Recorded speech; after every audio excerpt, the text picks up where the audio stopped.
नाम लिया। हम डीएम ऑफिस पहुंच चुके थे और डीएम ऑफिस के बाद हम खुद यहाँ पर इस गांव में आए हैं ये देखने के लिए कि इनकी बात में कितनी सच्चाई है, क्या है, और इनके हालातों को देखने के लिए।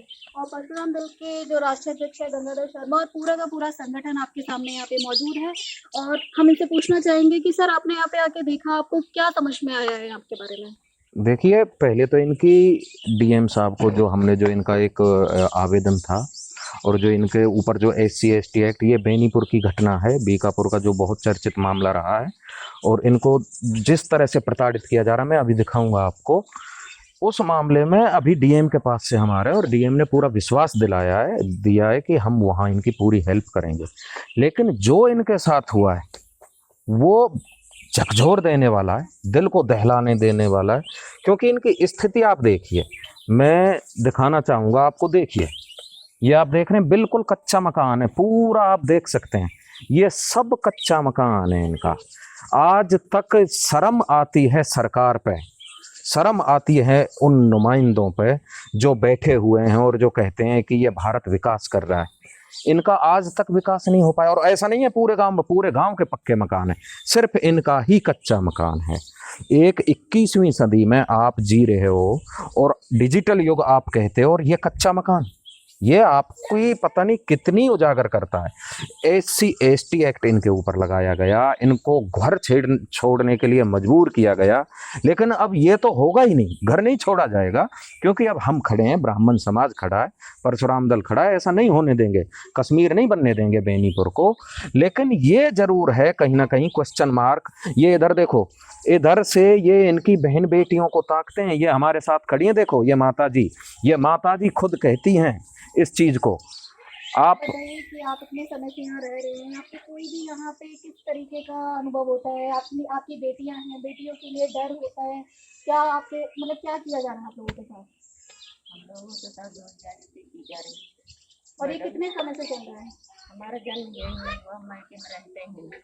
जब से शादी हुई उसके बाद से बच्चे हमारे हुए, बड़े बच्चे को मारा गया, कुएं में डाल दिया गया, वो खत्म हो गया 1 महीने बाद। इसके बाद उस लड़के का एक्सीडेंट हो गया। कोई कार्रवाई हुई उन पर नहीं जिन्होंने मारा? नहीं, कुछ नहीं भैया। अब ये इनकी पीड़ा कौन सुने? यार तक नहीं हुआ, लड़के का इलाज चल रहा है। हम लोगों की स्थिति है, एक बारी तब्दील नहीं हो चुका है मैडम, हमारे पास कुछ भी नहीं जाता है कि हम बच्चे का अपने इलाज करें, कैसे क्या करें, घर की ये स्थिति है। आप देख रहे हैं कि कोई पत्थर दिल भी होगा, शायद उसकी भी आंखों में आंसू आ जाएंगे इन हालातों को देखने के बाद। उसके बाद भी हमारा प्रशासन एकदम पत्थर बन चुका है, उन्होंने इन लोगों की तरफ 14 मैं बताऊंगा आपको, 14 तारीख की घटना है। 14 तारीख से लेके आज 30 तारीख है, 30 तारीख तक इनके घर पर कोई उच्च अधिकारी नहीं आया है यहाँ पे, ना इनके सुन ले। जबकि सोशल मीडिया पे ये इतना छाया हुआ है मुद्दा, इन्होंने पलायन के लिए भी बोल दिया है। अगर कोई सामने आया है तो समाज सामने आया है, संगठन सामने आए हैं, भाईचारा सामने आया है, प्रशासन अभी तक इनके घर पर नहीं पहुंचा है। आज जरूर जब डीएम साहब को हमने बोला है, परशुराम दल ने उनको ज्ञापन दिया है इनको साथ ले जाकर, तो डीएम साहब ने आज विश्वास दिलाया है कि हम जाएंगे वहां और सुनेंगे। लेकिन अब तक क्या था, अब तक क्यों कोई नहीं आया? 14 दिन बीत जाने के बाद ना कोई SC/ST एक्ट जो इन पर फर्जी लगा था, कोई कार्रवाई हुई उस पर? अभी नहीं, कोई कार्रवाई नहीं हुई।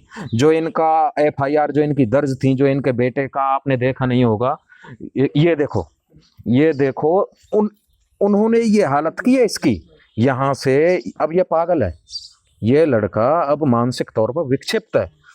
किसने मारा था इसको?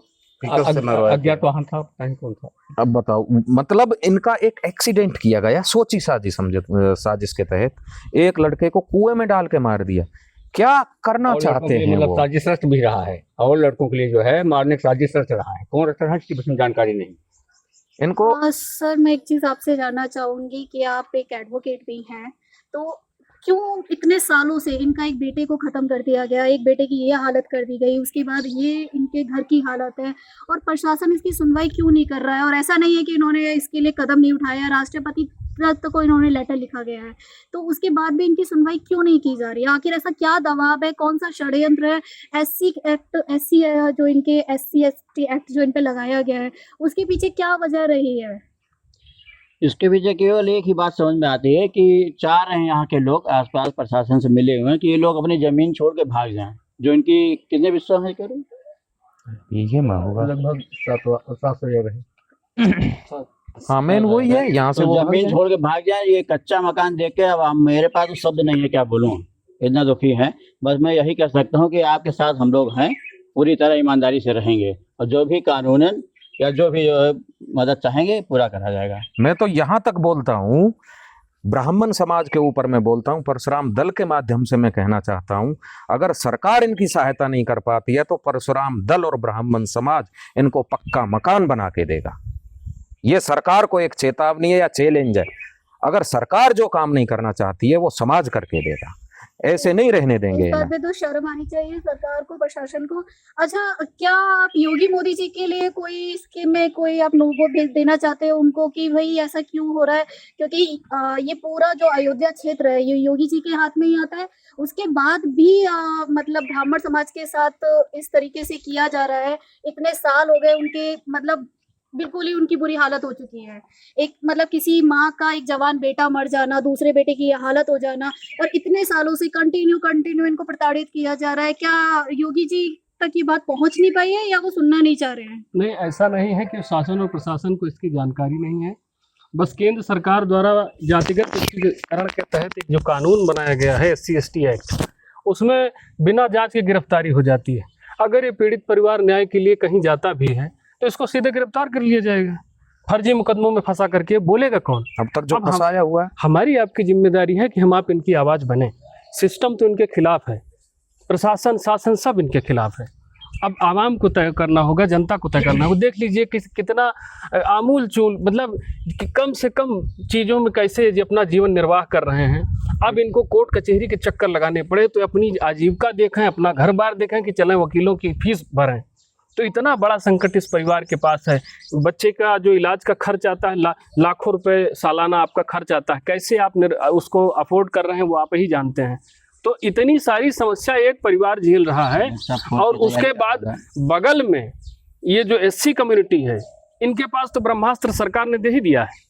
इनके आरोप से ही ये दोषी हो जाएंगे, जेल भेज दिए जाएंगे, जांच कहाँ हो? उल्टा पैसा और मिलता है उनको। और जो छप्पर हाँ। जला है इनका, खुद ही जलाया है, आगजनी का आरोप आप पर मढ़ा है। और उसके बाद इनकी 50% जो मुकदमा लड़ रहे हैं अपनी जमीन का, उसको लगभग कब्जा कर लिया गया है। और कितनी फंडिंग हो रही है। जिनके पास छप्पर रखने का पैसा नहीं था, अभी देखिए खूब टीन शेड लोहा सब आ रहा है। कोई ना कोई पीछे है इसके। सब ये षड्यंत्र के तहत इन्हें भगाया जा रहा है। ये लेकिन आपकी ऐसा पहल होगा थी, नहीं। आपकी मजबूती थी। तो जो आज इस परिवार की आवाज को सुना जा रहा है, आप स्वयं बता रहे हैं हरशंकर तिवारी जी कि आपका हस्तक्षेप ना होता तो प्रशासन तो इनकी सुनने से रहा। देखिए सुन ही नहीं अब रहा। सब सुनेगा। आप लोग जब यहाँ खड़े हैं, आप लोग जब ब्राह्मण समाज जागृत हुआ है, परशुराम दल के जो परशुराम दल है वो ब्राह्मण समाज है, ये सब भाई यहाँ आए हुए हैं। और अब आपको डरने की कोई जरूरत नहीं है।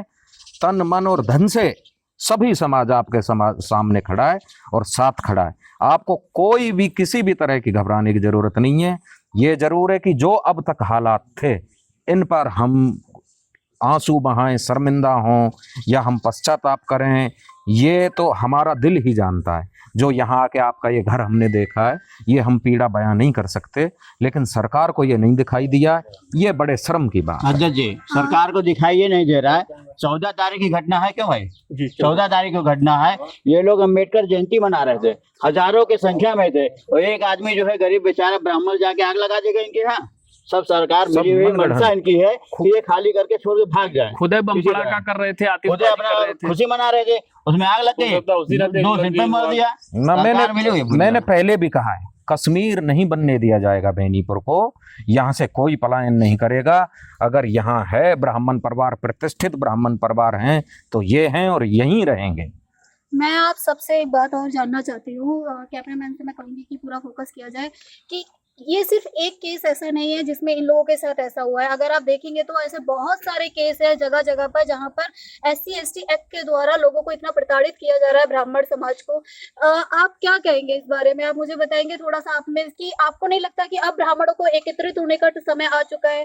क्योंकि अगर दलित इस तरीके से ही ऊपर चढ़ के रहे तो ब्राह्मण समाज को दबा देंगे और उसके बाद ब्राह्मण समाज का नामो निशान हमें ऐसा लगता है कि बिल्कुल खत्म हो जाएगा। तो आप इसके बारे में क्या कहना चाहेंगे? देखिए, जो SC/ST एक्ट है इसको बिल्कुल ब्रह्मास्त्र की तरह इस्तेमाल किया जाता है।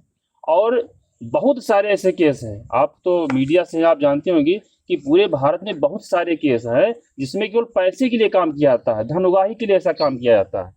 इसमें भी जो मामला दिख रहा है, इतनी बड़ी संपत्ति है, ये पूरा मुझे जो लगता है, आपने बताया इससे पहले भी हफ्ते 10 दिन पहले हम आए थे, इन्होंने बताया कि 15 साल से विवाद चल रहा है।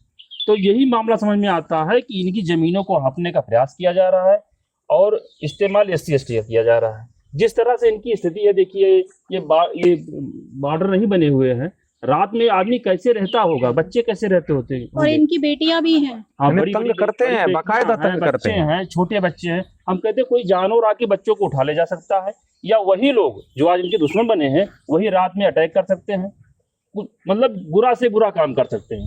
लेकिन प्रशासन नहीं जग रहा है, प्रशासन को पता नहीं क्या होगा, कौन सी नींद में आ गया है कि कोई मतलब उससे नहीं है। तो ये सब दिक्कतें हैं। और अब आपने जो प्रश्न किया कि क्या ब्राह्मणों को इकट्ठा होने का समय आ गया, आपने बहुत सही प्रश्न किया है।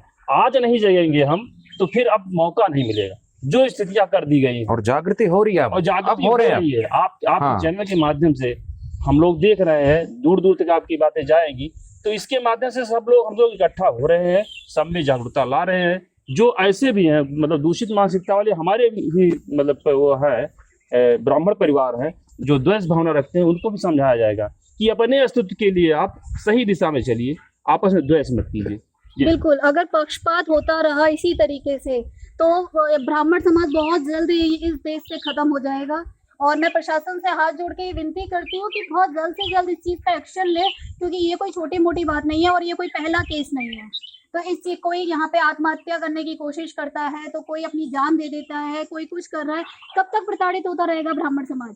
और अगर ब्राह्मण समाज एक हो गया तो उसके बाद जो प्रशासन को बहुत ज्यादा भारी पड़ जाएंगी चीजें, तो इसलिए प्रशासन को खुद इस चीज के लिए जग जाना चाहिए और इस पे बहुत जल्दी कोई ना कोई एक्शन लेना चाहिए। और इन लोगों की जो दशा है और जो इनके साथ होता आ रहा है उस पर प्लीज जल्द से जल्द इसकी जांच पड़ताल करें और इनको न्याय दिलाइए। अब बने रहिए मेरे साथ, आप देश क्रांति के साथ। आगे जो भी होगा हम आपको जरूर बताएंगे। नमस्कार। धन्यवाद।